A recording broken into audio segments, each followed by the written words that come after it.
Muchas gracias. Muy buenos días a todas, a todos. Em, los que se quedaron y los que están en la virtualidad, supongo que está ahí arriba la cámara. Los saludo también a todas partes de la República. Patología dual o diagnóstico dual, tratamiento del trastorno por consumo de sustancias y un padecimiento mental. Les voy a decir algo que nos ha pasado en estos años, justo en la transformación del sistema de salud. Ustedes saben que antes había los llamados CAPAS, los Centros de Atención Primaria a las Adicciones, en donde solo se veían trastornos o diagnósticos referentes al consumo de sustancias.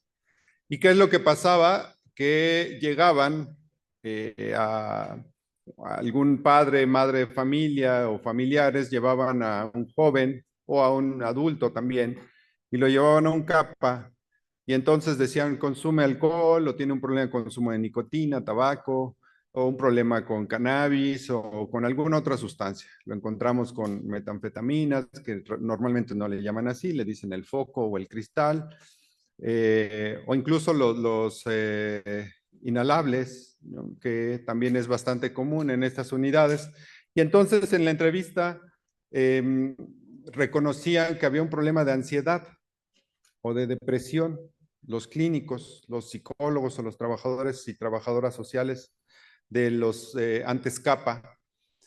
Y entonces en la normativa y en las acciones de estos CAPA no estaba el ver los padecimientos mentales y entonces los mandaban a un CISAME, si es que lo había cerca, o a un hospital psiquiátrico, también con muchas barreras para el acceso, principalmente por la lejanía de los hospitales y también porque las consultas estaban saturadas o siguen al día de hoy saturadas en los hospitales psiquiátricos. Y entonces vino la reforma, vinieron los cambios y ahora los antes llamados CAPAS se llaman Centros Comunitarios de Salud Mental y Adicciones, SECOSAMAS. Contamos con 341 en todo el país, más los ISAMES, más los que ya veían salud mental.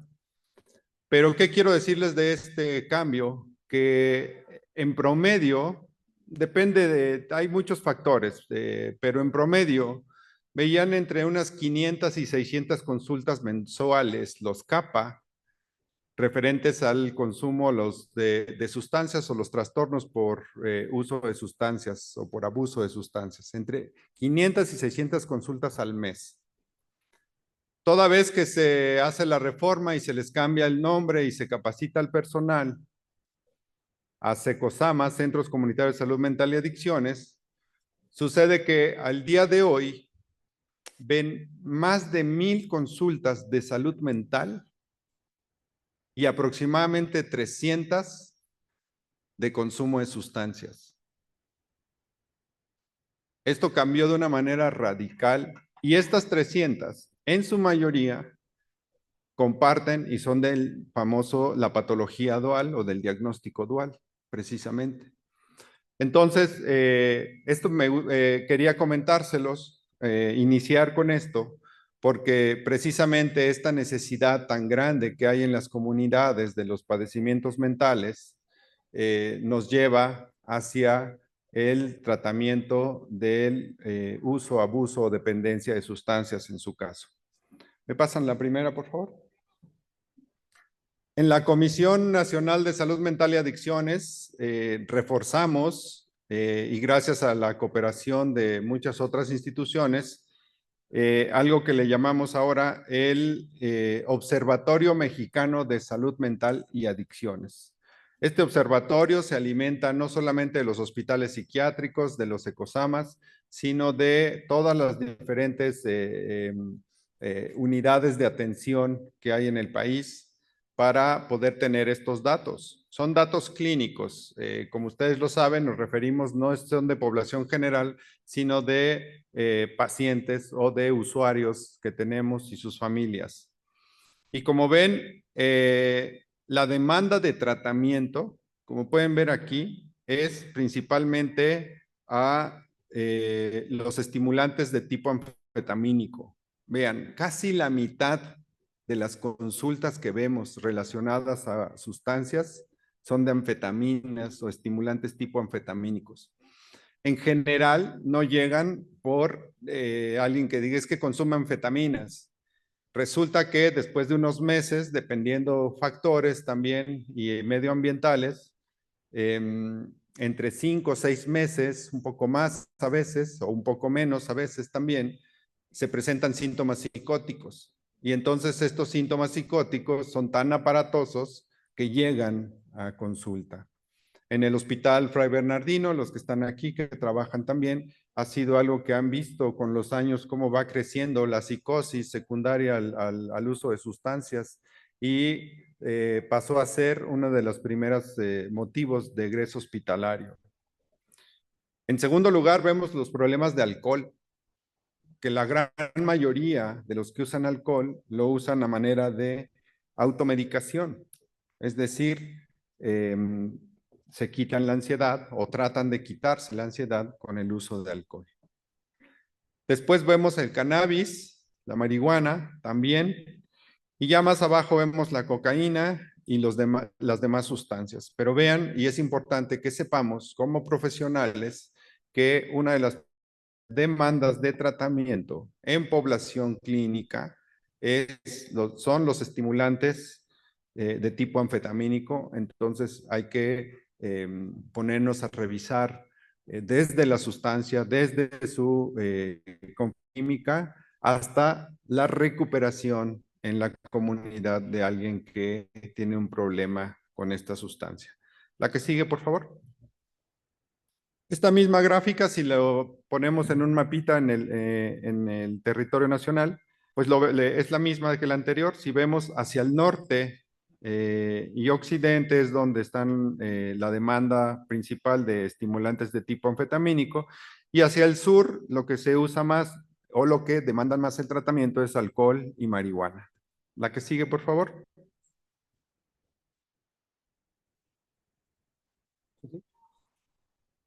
La existencia simultánea o secuencial a lo largo del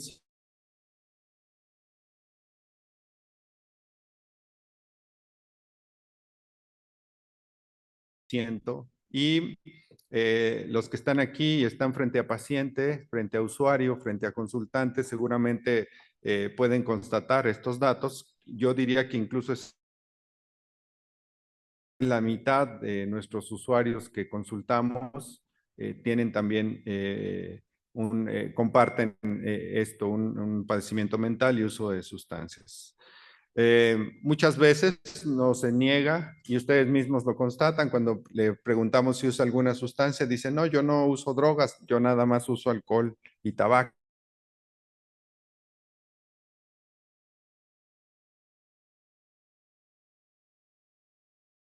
De la mejor manera.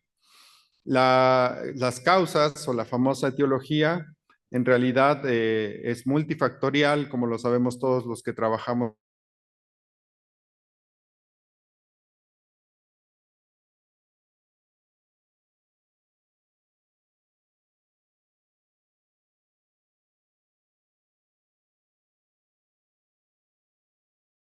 donde no tienen aparente relación y por un lado está el padecimiento mental y por otro lado apareció el consumo de sustancias. Es una dificultad en el diagnóstico precisamente porque muchos de nuestros usuarios niegan el uso de sus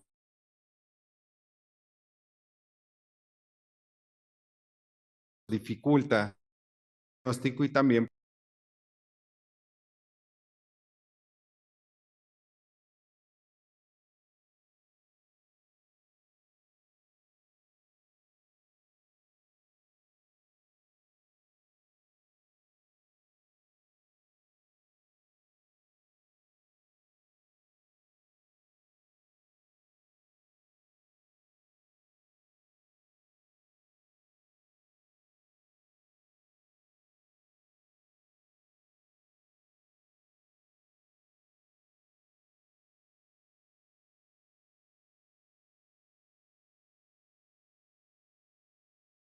es decir, esquizofrenia, trastorno bipolar, trastornos de la personalidad, del ánimo como ansiedad, depresión, hiperactividad, son los que con mayor frecuencia usan sustancias. Hace poquito, un par de semanas, fui a Sinaloa a visitar y a tener una reunión con la Unión de Residenciales o Centros de Tratamiento de Adicciones. Dependiendo del lugar de la República, se les llama anexos, centros de rehabilitación, centros residenciales. Y tuvimos una reunión y una de sus líderes, una mujer admirable, le decía a muchos directores, estábamos en el Teatro Ángela Peralta, en el municipio de Mazatlán, Sinaloa, uno de los estados con mayor número de centros residenciales. Y les decía a una de sus lideresas, compañeros, ya no nos está alcanzando con la buena voluntad, necesitamos profesionalizarnos. Y eso ha sido realmente un avance, el que podamos hacer eso. ¿Quién los va a profesionalizar? Ustedes, todos ustedes que están aquí, que trabajamos ya desde hace tiempo en estos padecimientos, somos los que vamos a transferir el conocimiento, pero no solamente el conocimiento, sino las capacidades. Y me decían que querían hacer en su conocer y en su saber día a día, querían hacer un tamizaje de los jóvenes y adultos que tienen internados de TDA, de déficit de atención, porque se habían dado cuenta con la experiencia que muchos de los que tenían ingresados y muchos de los que pedían entrar a estos centros de rehabilitación tenían trastorno por déficit de atención e hiperactividad. Entonces fue una observación, lo que le llamamos fenomenológica, pero finalmente ahora que estamos trabajando en profesionalizar estos centros y que ya no más este estigma hacia los centros de rehabilitación o anexos, sino lo que queremos es más bien capacitarlos y ellos están abiertos a eso, nos están solicitando y nosotros estamos en la mejor disposición, lo cual cuando digo nosotros hablo de todos nosotros que conformamos la comisión en la mejor disposición de podernos ayudar porque es un problema que tenemos que trabajar todos. La que sigue, por favor. Lo que les decía de la relación bidireccional, ¿no? Hay factores comunes para un trastorno por uso de sustancias, para un trastorno mental, ya sea que uno es primero y el otro es después, o son fenómenos coexistentes. La que sigue, por favor. ¿Cuáles son las dificultades en el diagnóstico y tratamiento? Muchas veces cuando lo vemos, por eso ponemos aquí un iceberg, es la punta del iceberg, porque ya cuando lo diagnosticamos y le rascamos, no mucho, sino un poquito, vemos que en realidad el problema es mucho mayor, que la gravedad de la psicopatología es más grande, que hay una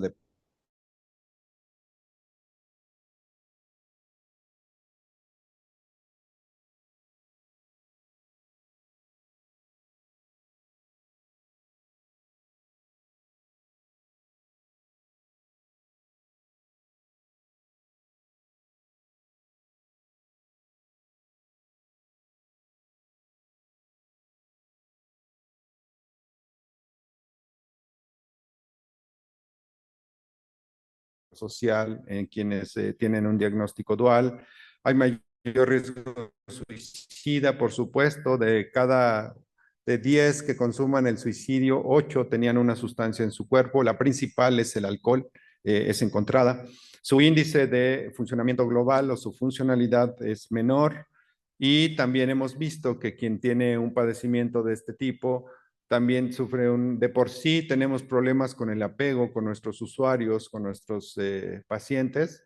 Si además se comparte con un uso de sustancias, todavía es más difícil la adherencia al tratamiento. El que sigue, por favor.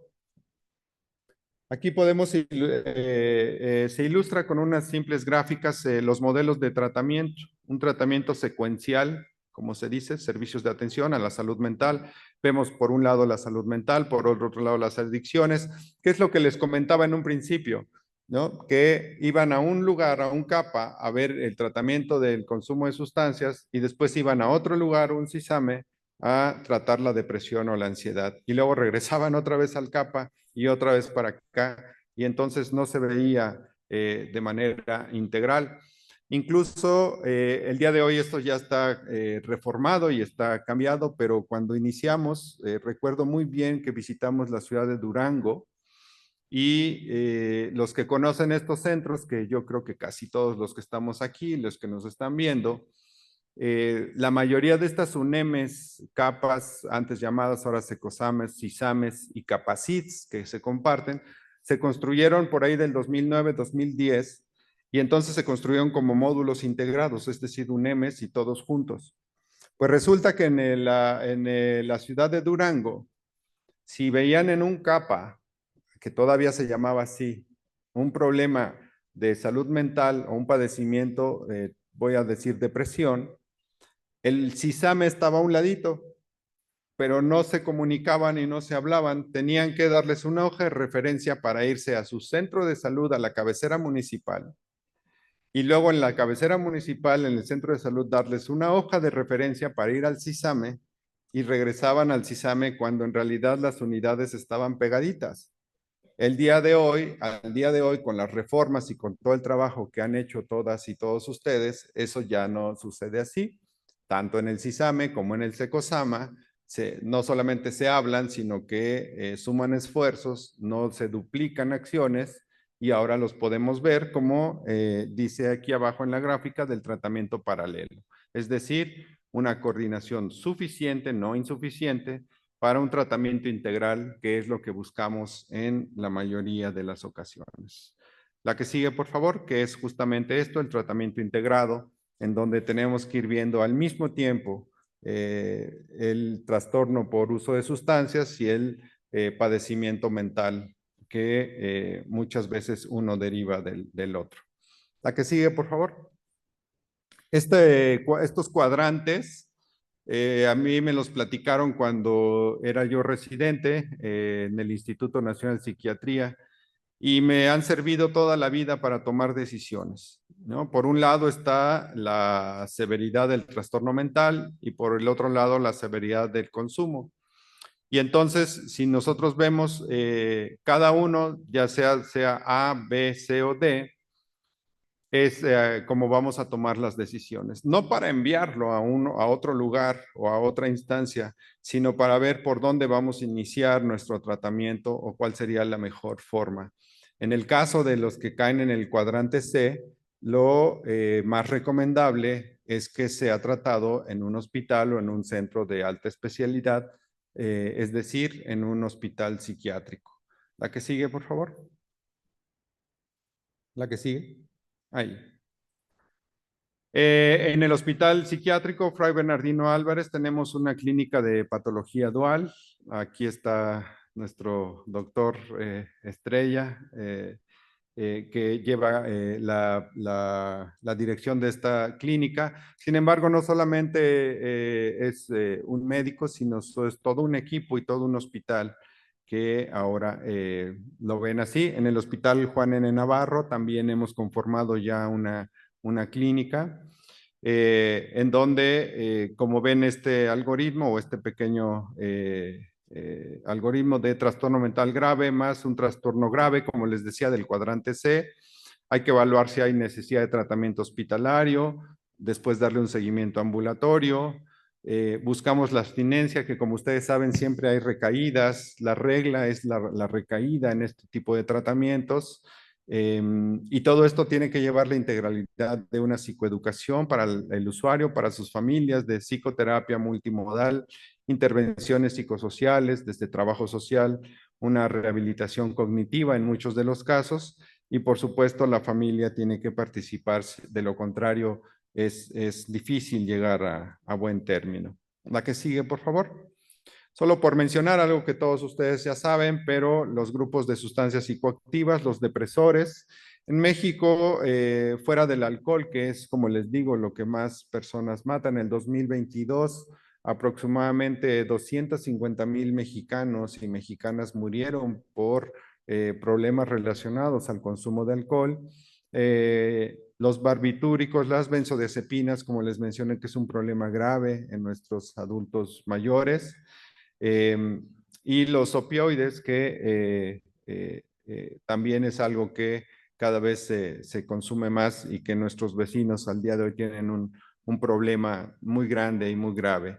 El tramadol, por ejemplo, el día de antier visité la farmacia y se vende de manera libre, sin receta, solamente hay que pedir, dame un tramadol y te lo venden, pero es una sustancia potencialmente adictiva. Afortunadamente, nuestra sociedad consume pocos opioides. Hay muchas hipótesis alrededor.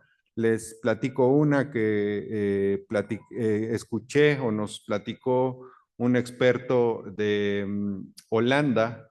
El año pasado estuvimos en Washington en un diálogo trilateral, el NAT se llama, Diálogo Trilateral de Drogas de Norteamérica, Canadá, Estados Unidos y México. Y van 7 años de la reunión. En esta séptima reunión, por primera vez y gracias al apoyo de nuestro secretario, el doctor Jorge Carlos Alcocer Varela, eran solamente instancias de seguridad los que se reunían desde aquel llamado Plan Mérida, hoy llamado Entendimiento Bicentenario, y se logró el año pasado poner de manera definitiva o permanente una mesa de salud pública para este diálogo trilateral.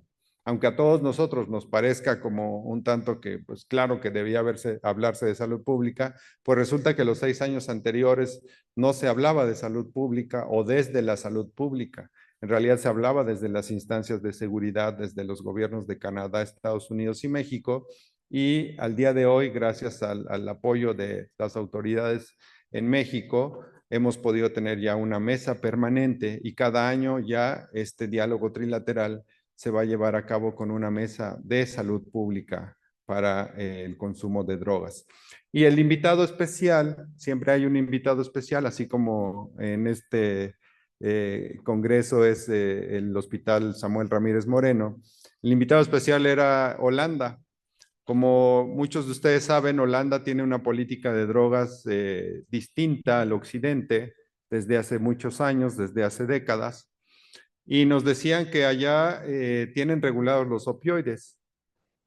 Y nos cuestionábamos un poquito en la plática y a manera de hipótesis, nos decía nuestro colega holandés que tanto Holanda como México, que en algún punto las sociedades se parecen en el términos de que somos muy trabajadores, no usan tanto opioide, era la visión y la hipótesis de él, en la cual a mí me hace bastante sentido.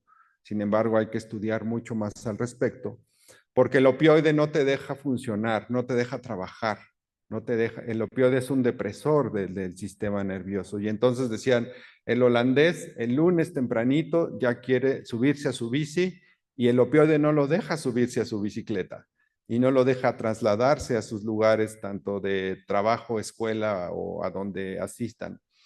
Nosotros, de alguna manera, nos pasa algo similar en el sentido de que el lunes tempranito tenemos que salir a trabajar, porque no podemos darnos el lujo de tomarnos un opioide y decir no funciono por 2 o 3 días de la semana, lunes, martes, y reincorporarme hasta el miércoles o jueves, porque eso nos metería en muchos problemas. Principalmente y en muchos casos, sin cerrar los ojos a la realidad, muchos de los empleos informales, si no trabajas, no comes. Si no trabajas, no hay para la escuela. Si no trabajas, no hay para seguirle. Entonces, un opioide hace que te vayas, te quedes varios días, te dejes de funcionar y por tanto, ahí cerraba la hipótesis, ¿no? Que en eso nos parecemos y que no somos una sociedad consumidora de opioides, no a otros niveles como otras sociedades. Los disociativos, la ketamina, dextrometorfano, ese se usaba antes en un jarabe para la tos, cada vez menos. La ketamina es para se consigue con los anestesiólogos. Los inhalables, que son de acceso muy fácil, sin embargo, tampoco son algo por lo que nos pidan mucha consulta y tampoco encontramos. Los cannabinoides, que sí, esto sí es una sustancia que al día de hoy después de las lícitas, o es la sustancia ilícita más consumida, no solamente en México, sino en todo el mundo. Y los alucinógenos, que cada vez toman mayor relevancia. Al día de hoy hay investigaciones y hay propuestas para que sean usados los enteógenos, como suelo decirles yo, porque es el nombre más correcto, para los tratamientos de padecimientos mentales, tipo depresión, ansiedad. Gracias. La que sigue, por favor. Del uso del consumo nocivo a la dependencia. El paso es muy simple y muy sencillo y muy fácil y no nos damos cuenta. La doctora reconocida mexicana, Nora Volkow, directora del Instituto Nacional contra el Abuso de Drogas de Estados Unidos, es una psiquiatra mexicana. Tiene ya desde los 2000 hasta la fecha, tiene muchos años dirigiendo el NAIDA, como se le conoce. Tiene una frase que me gusta decirla y repetirla, que nadie que es adicto quiso ser adicto. Es decir, nadie cuando inició el consumo de sustancia la inició pensando en querer ser adicto, en querer tener una dependencia. No se conoce a alguien. Desde luego habrá por ahí alguien a manera de anécdota, pero es importante saber que estos pasos a veces son muy rápidos en algunas sustancias y depende también de muchos otros factores, principalmente del por qué consumimos la sustancia o desde dónde y qué queremos solventar con esa sustancia. La que sigue, por favor. El ciclo de la adicción, pues ya lo conocemos, la recompensa, la abstinencia, la anticipación. De un lado, la impulsividad. Se ha visto que personalidades impulsivas tienen más o son más proclives a la patología dual, y llegamos a un punto de compulsividad en donde ya no comandamos nosotros, las instrucciones de nuestro sistema nervioso central han cambiado y ya necesitamos la sustancia, no para sentirnos bien, sino para no sentirnos mal. Si no la consumimos, nos sentiríamos mal. Este síndrome justamente de abstinencia, tanto físico como psicológico, que funciona en muchas sustancias, y qué es lo que nos hace volver a consumir. Entonces, yo muchas veces les digo, ¿cómo reconocer a alguien que tiene una dependencia? Exploren si la consume para sentirse bien o si la consume para ya no sentirse mal si no la consume. Si la respuesta es la consume para no sentirse mal, exploremos más porque probablemente estemos ante una dependencia. La que sigue, por favor. Criterios generales para el trastorno. Esto, por supuesto, las presentaciones estarán disponibles. El conocimiento es de todos y para todos y es público. Esto es un resumen, por supuesto, y se trata de compartirlo. Un modelo problemático de consumo de una sustancia que provoca deterioro o malestar clínicamente significativo y se manifiesta por al menos de los siguientes hechos en un plazo de un año. Y entonces están todos estos criterios. Estos son los que hay que explorar para ver si estamos ante una dependencia o un uso problemático. No habría que esperarse a definir tratamientos, a cumplir criterios, sino habríamos de hacerlo de inmediato. Vemos estas señales. La que sigue, por favor. Están sus clasificaciones: leve, moderado y grave en el DSM-5, en la CIE-10. La que sigue, por favor. Esta es una pirámide en la que es el no hay uso. En realidad son muy pocas las personas que no usan sustancias. Hay quien dice que tampoco usa sustancias, pero sí se echa sus 3 termos de café todas las mañanas, ¿no? ¿No? Y ya en la tarde después echa su carajillo, ¿no? Después de comer, pero no se drogan. Entonces, hay que saber que más allá de otro que aprendí con Proyecto Soma, unos compañeros, amigos sudamericanos que decían una frase que ahora la acabo de adoptar: legales o ilegales, en exceso todas son iguales. La que sigue, por favor. El CIE-11, los criterios nosológicos o los diagnósticos nosológicos, perdón: dependencia, patrón nocivo de uso y episodio de uso nocivo. Hay que verlo también. A veces con una sola vez al año que tengan problemas, ya estamos ante algo de mucho riesgo y hay que parar las antenitas y no porque digamos es que yo no tomo y el día que tomé nada más fue ese en mi cumpleaños, es cuando me pongo bien borracho y ya por eso no tengo un problema. En realidad hay que seguir explorando. La que sigue, por favor. Algunos puntos clave, ¿no? Hay que verlo esto como una dimensión, no como un trazo, digamos, en un solo plano. Hay que siempre buscar las dimensiones de esto. Podemos tener nuestros checklists o nuestros tamizajes, hay muchos de ellos, justamente en los ecosamas se utilizan mucho, el famoso POSIT o algunos otros en los que nos podemos apoyar, aunque nuestro usuario, y que eso es a lo que los invito, y nuestros consultantes no vayan por precisamente un padecimiento de uso de sustancias o no sea su motivo de consulta, que nosotros estemos aplicando estos en nuestra práctica diaria. Ya voy a terminar. La que sigue, por favor.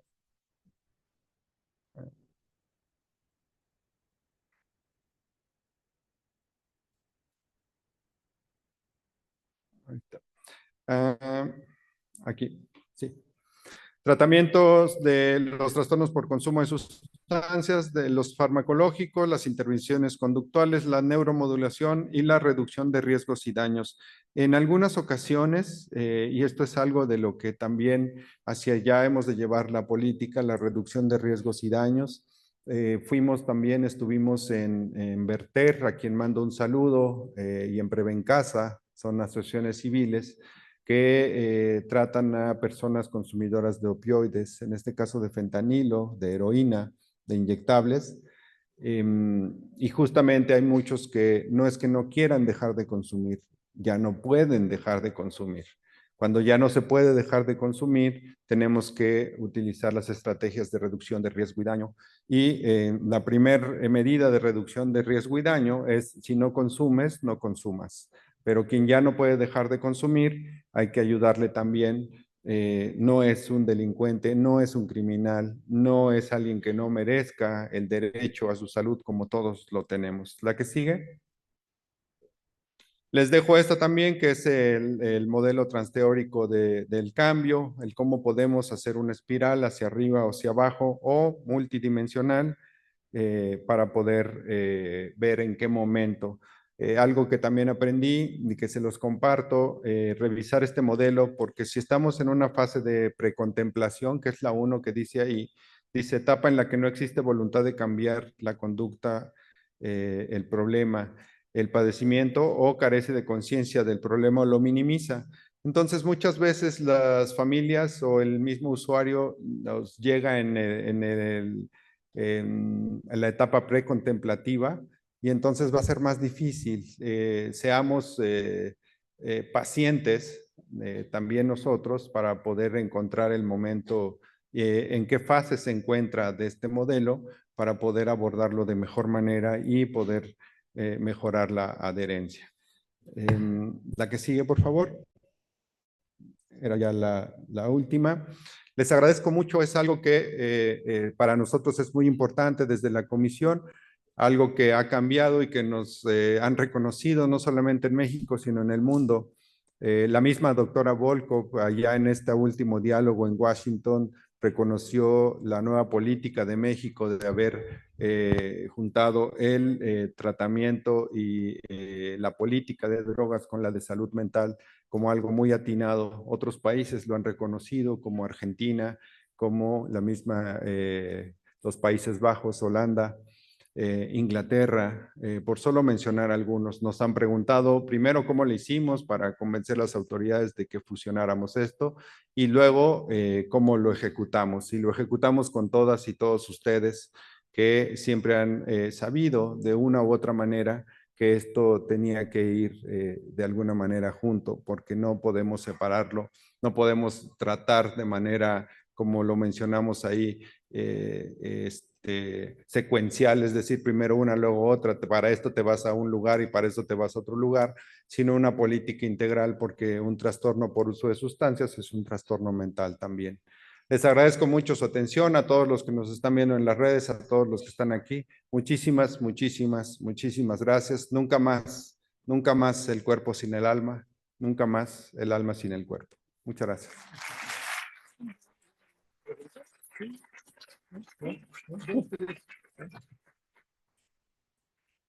Excelente cierre con esta expresión, doctor. Muchas gracias. Por cuestión de tiempo, vamos a dar lugar a 2 o 3 preguntas. Si son ustedes tan amables de levantar su mano y les harán llegar el micrófono. Adelante, doctor. Hola, muy buenos días. Hola. Pregunto, ¿Dónde está? ¿Dónde está? aquí, Ah, ya. bueno, hablar de adicciones no es nada más hablar de una persona que se alcoholiza o se droga. Mi pregunta va con respecto a los niños con discapacidad que llevan un tratamiento, desafortunadamente, con algún consumo de, pues de ese tipo de, ay, se me fue la palabra, Metilfenidato. sí, así es. Entonces, ¿cómo regular esa situación cuando para los papás, porque a veces ya no es la necesidad del niño, sino de los papás, desafortunadamente? Entonces, asisten a ese tipo de tratamientos y lo llevan de por vida prácticamente. Gracias. Muchas gracias por la pregunta. En efecto, el metilfenidato tiene un potencial adictivo. Es importante que el metilfenidato sea recetado por especialistas, que sea primero sobre un diagnóstico que esté corroborado y entonces poder dar además las dosis adecuadas para cada persona. Hay estudios, esto no lo digo yo, está comprobado que justo hace un momento comenté los TDAs en los anexos y en los centros residenciales.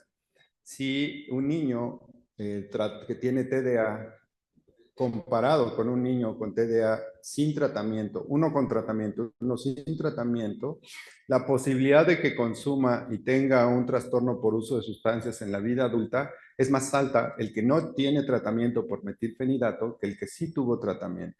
Igual sucede con la depresión. Hay estudios en los que comparamos niños deprimidos con tratamiento versus niños deprimidos sin tratamiento, y los que no tienen tratamiento tienen hasta 19 veces más riesgo de consumir una sustancia adictiva o de tener un trastorno por uso de sustancias. Entonces, es un medicamento controlado, es un medicamento que si bien hubo un furor de diagnóstico de TDA o lo sigue habiendo, hay que corroborarlo siempre con los especialistas, hay que corroborar que sea el tratamiento ideal, indicado, y por supuesto nosotros como clínicos no ceder ante la presión de las familias, de los padres, de las madres, de darles un tratamiento que no necesitan. Si lo necesitan, lo hacemos como profesionales. Si no lo necesitan, no habríamos de ceder a estas presiones, ni de las familias, ni de las farmacéuticas, que muchas veces son quienes también ejercen presión para usar estos. El metilfenidato sí se ha visto que se usa en México, hay pocos estudios al respecto, pero donde sí está muy claro es en Estados Unidos, lo utilizan los universitarios. Universidades como el MIT, el Massachusetts, o la Universidad de Harvard, son altas las prevalencias de estudiantes que usan metilfenidato para mejorar sus rendimientos, o el modafinilo, que se parece mucho y que es también usado en el trastorno por déficit de atención. Entonces, hay que tener primero claridad del diagnóstico, corroborarlo, y si es necesario, titular bien, me refiero a una dosis correcta para cada persona, en este caso niños, niñas, adolescentes, y tenga por seguro que si llevan un buen tratamiento, aún sea con metilfenidato, estamos reduciendo los riesgos de que ellos en la vida adulta consuman sustancias. Entonces, eso es lo que le puedo contestar. Muchas gracias. Gracias. Me indican que cerramos ya preguntas y respuestas. Si alguien tiene interés y el doctor lo permite, cerramos con usted.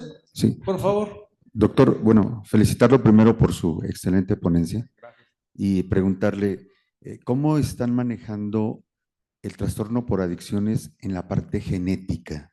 O sea, sabemos que tiene un factor genético también muy importante y que es una situación pues que ya la traen. Entonces, sabemos que es un factor biopsicosocial, pero pues ese factor genético también no lo podemos cambiar. y hay personas que aunque luchan contra esto, pues hacemos lo que podemos los psiquiatras, pero esta parte genética pues también es muy difícil para ellos trabajarla.